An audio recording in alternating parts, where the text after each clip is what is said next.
Hey, what's going on, everybody? Back with another how-to.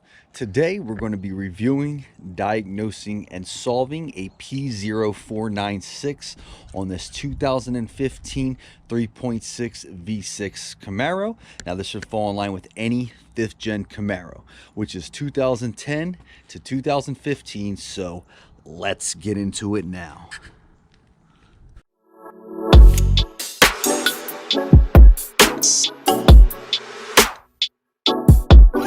Alright guys, so as you can see, we're in the car, and there you can see the dreaded check engine light. Car only has 73,000 miles on it, light on. As you can see, it is running, so we have the check engine light on. Let's go ahead and read this and see what we got. Alright guys, so if you look under the dash here, right under the steering column, you will see the OBD2 port, which is that right there. So what we're going to do is plug my scanner up to it. You can use any code reader, check engine reader, scan tool, whatever you want to refer to it as. I got an OK scan tool. It does live data and stuff like that, so we got that plugged up, and we're going to turn the key to the on position. So key here, on position. All right, now let's take it to the scanner. All right, so depending on the scan tool you have, there's different, screens and, things you got to go through to get to the codes. This in particular is a CRP123 code reader. Launch. You can see it says we have one data trouble code. I'm going to go to read codes. And there you have it, P0496. And this is coming up as a current, pending, and permanent code, all the same thing, which just means it's a permanent code. This isn't a fluke. The check engine light is definitely on for this issue, and that's what this is referring to. So we 100% have a P0496 active trouble code. So let's go ahead and get into figuring this out, solving this, and getting this check engine light turned off. All right guys, under the hood here, what we're going to do is briefly review what this P0496 entails and what it's referring to. So the P0496 is an emission code referring to the EVAP system. Now the EVAP system is really just a system that helps store and dispose of fuel vapors, but it's just an emission thing to help prevent bad fumes and things like that going into the atmosphere. It's really all it comes down to. Typically on most cars, the EVAP system consists of a vapor canister, which in this car's case, the vapor canister is up under the passenger wheel well. Okay, it also has a vapor canister vent valve, and also the vapor canister purge valve solenoid, which is under the hood. My suspicion on this car, it seems that most of the time it is the canister purge valve that goes bad, and that's what triggers this P0496. Honestly, the parts aren't too much. The canister is probably going to be the most expensive part, being around $100. Okay, so that is the EVAP system. That is what this code is referring to. But what we're going to do is some quick diagnostic work just to see if we can confirm that it's the purge valve, which is what I suspect, and help us make sure that we're replacing the correct part. Now if you have a fancy scan tool like an Autel or a high-end Snap-on scanner, you can actually engage, disengage, turn on these different solenoids and check vacuum and all that and see what's what with a scan tool. So high-end scanners will allow you to trigger this stuff on and off. You can even use like a vacuum gauge on the purge valve, pretty much shop tools, higher end shop tools, which I'm assuming most people who are watching this video and looking for some assistance on how to solve this code do not have. So we're going to approach this as a backyard mechanic and troubleshoot and do the best we can to figure it out without high-end scan tools and things of that nature. Now, is that probably the best way? Yeah, of course. But if you want to spend $1,000 on a scanner and another $200 on a vacuum tool, or the necessary tools to determine what's wrong, by all means be my guest. But considering all three of the parts involved with the system are relatively cheap, and this is a pretty basic system with not a lot involved, we can dive into this and get it solved. Okay, so our purge valve is under here. What we're going to do is get access to the purge valve, and then we're going to go ahead and take it from there.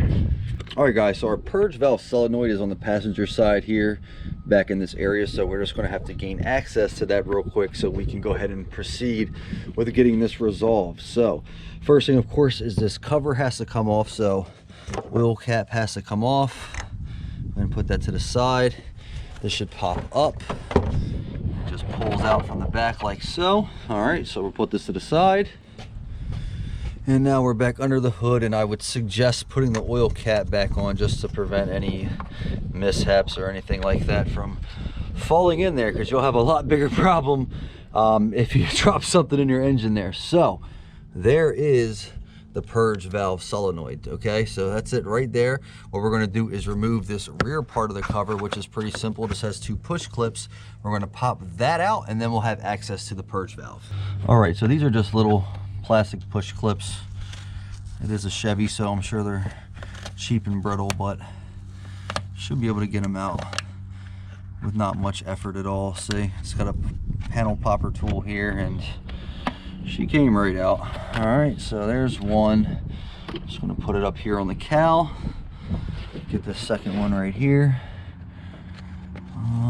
Get under. Let's have a little opening. As you can see, it has that little opening there, so you can get underneath of it. Get this one out. That one fell on the ground, but I'll find it. And now the rear part of this cover is off. And now, as you can see, we have full access to our purge valve, which is right there. All right, guys, so now that we have access to this purge valve, and we can see what we're doing here, what we want to do is just briefly look over everything. So depending on when you're looking at this video and how old this car is, and how many miles it has on it, you might have another issue outside of just one of the components, being the vapor canister, the purge valve, and the vent valve. You might have a broken hose, a damaged hose, a leak, something of that nature, which could be also triggering this code. So as you can see, there is a line, plastic line, which is, and I'm sure in a few years, going to be very hard and brittle and prone to breaking. So I would definitely visually inspect it. You can see where it connects down there. So you want to make sure that line is intact, not cracked, broken, damaged, holes, none of that. Make sure that hose looks good, and make sure everything visually looks good before you decide to dive in and replace parts. Because if I took this cover off and I saw there was a huge hole in this hose, cracked, I would obviously know that was my issue, and we would have a vacuum leak, which would be what was triggering this code. In this case, this hose looks fine, it's intact. Car's only got 73,000 miles on it, as we saw, so hose looks okay, but that is a potential cause as well. So just make sure you're looking at everything and visually inspecting everything to ensure it's all intact and in the best possible condition. So now that we've visually inspected that hose, we can move on to this purge valve itself. Now what we're going to do is a small test just to see if we can get any results and to help determine that this is in fact the problem. So one thing I do want you to note is, if you look at this hose and the valve, it is a little has a little play. Okay, so that's nothing to be alarmed about. That is how it is designed. So this moves a little bit on the rubber mount. So this 10 mil here is what mounts the purge valve, so that rubber has some play, and also the hose has some play. What we're going to do is try to test this and see if we have open vacuum coming from this purge valve. So in its normal state, this should be closed and there shouldn't be vacuum being pulled from it. Usually what happens is these get stuck open, pulling vacuum, causing the code to go off. So what we're going to do is take this hose off, which is pretty simple. You're going to press this white clip. See how I pushed it over from the side? So finger here, press it, and once it's over there to the opposite side on, on my left, I should say, I can pull this off. It's fighting me here, but there we go, got it off. Just be careful not to move this around a lot, because like I said, this hose can be brittle, especially depending on how old it is. If this car was 20 years old, this hose can crack in half just from age. So that's something to note And what we're also going to do is remove the connector here. When this is plugged up, the computer can trigger this to open. We want to see if it's closed in its natural state. So if I unplug the harness, it doesn't have a computer telling it to open, and that way we can check this right here. We can put our finger here to see if it's pulling vacuum and stuck open while it's on. So we're going to get this harness disconnected from allowing the computer to engage it, and then that way we can know if it has open vacuum or not. All right, so this harness is essentially aligned upside down. Okay, so the tab is, I'll put an arrow for you guys, but the tab is right there, so you can pull it out from the bottom. Okay, you see that tab? You pull it out from the bottom. Okay, so now we don't have our vacuum line here hooked up. We don't have the harness plugged in, so we're disconnected as far as power and that goes. So what we're going to do is turn the car on, and what I want to do is put my finger here to see if I feel any vacuum and to see if this is stuck open or not. So let's turn the car on. It's still connected here, obviously, because we didn't pull the part off and remove the 10 mil. So if we have any small vacuum, it could be partially stuck open, could be fully, but we just want to see if we're getting any air sucking in through here with this disconnected and seeing if it's stuck open. So let's go ahead and give that a shot and turn the car on.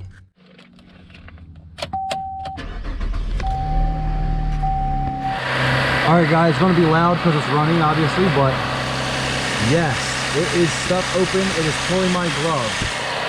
Can you see? Look, you see how my glove is almost getting stuck to it? It's pulling vacuum. Hear it? Hear it? Look, it's like boop, boop. So this is stuck open. So we have determined this is bad. And that's an easy, now this isn't a bulletproof method, I just want to say that, but this is definitely something you could try to help eliminate it being something else without a fancy scan tool, turning off solenoids on and off and all that other stuff with vacuum gauges and everything else. So yes, stuck open, you can see it.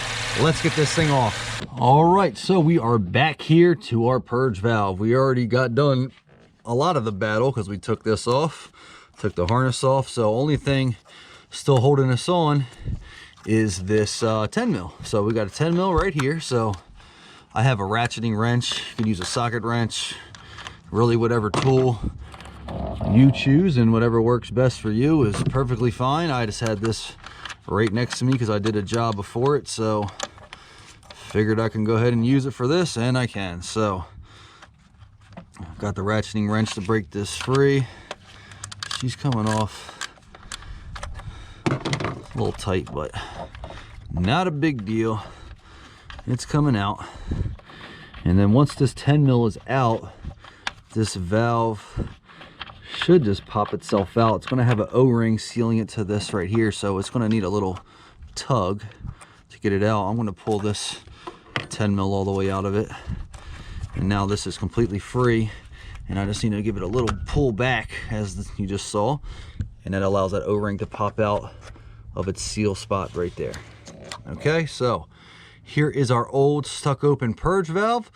Let's go ahead and get into the new one. All right, guys, so here is our old valve. Okay, you can see it was a Bosch. Went ahead and got a original GM one. Here is the part number. It is 12690512. So there's the part number, original GM. Same thing with the AC Delco, should be the same thing. And if we compare these two, they are identical as far as shape is concerned. This one also is a Bosch labeled part, as is the original. Has the same markings in the same spot. This thing is identical to our original. So we have the correct replacement part here. Gave you the part number. This is the new one. Let's get it installed. All right, guys, time for the install of the new part. Now this does have an O-ring, and you want to be careful pressing this in because you want it to pop in and seat. You don't want to force it in with the bolt. So you can take a little bit of silicone spray or something around this O-ring. I got a little bit of oil, so this is just a little bit of spare oil. I just did an oil change, so I had a little bit of spare oil here. Just need a little bit. I'm just going around it just to give it a nice lubrication around that so it snaps right into place. Really not much at all.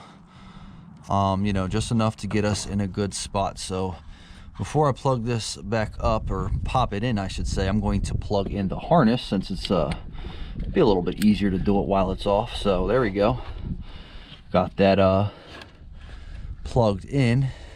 Now you want to get it as straight as possible to pop it right back in. You see how it just went right back into place? A little bit of oil helped it seat right where it belongs into its home there, and that way we're not forcing this O-ring in with just screwing in this bolt, because that is the last thing you want to do on any O-ring, is force it with pressure with a bolt. Okay, so now that it's seated, we got our 10 mil here. We're just going to tighten this bad boy back up until you can see where it gets flush, and we'll lock in with the 10 mil. So same way I took it out is the same way I'm putting it back in with this ratcheting wrench. Like I said, you can use a socket wrench, whatever your tool of choice is, but just get it till it's snug. Don't got to go crazy and tighten it until it breaks. Just, you know, it stops, and once it stops snug, you're good to go. Okay, so it's pressed in nice and tight with the O-ring. We got that in, harness is plugged in, and now we're going to go ahead and plug back in our hose. And as you can see, it's not on this side, it's pressed to this side, and we are good to go. So this thing is now fully installed. What we're going to do is clear the code now. Obviously we do need to put the cover back on, so I'll put this rear cover back on with the 2 push clips, put the top cover on, pop it back on. But you know, as far as replacing the part, very simple. 10 mil hose, harness, and it's out. So part is very simple to replace, as you just saw. It's all installed. Let's clear the code, and then once it's been driving for a while and we've confirmed that, you know, the code is cleared, it's not going to come back, we'll check back in and confirm that it's good to go. All right guys, so as you can see, we're back in the car, key to on position. We're going to go ahead and come back to our scanner here. I'm going to read the codes again, and then we're going to clear them. Okay, so it's going to have a spare code here. If you can see that P0433, that was because I unplugged it and ran the car with the harness unplugged. So that's actually great that that code came up, because that shows that the circuit and all the wiring in the harness is fine, that the computer is reading the wiring and everything's good, and it triggered this code because it knew that the harness was unplugged. So we got 2 codes now. We got this P0443 and the Ford P0496. But it's a good thing that this came up, because like I said, this showed that the integrity of the wiring and the circuit and everything is good. So there is no issues as far as that's concerned. It was simply the part. So we're going to clear these codes, and neither of these should come back up, and we should have this problem resolved. So let's go ahead and erase these things.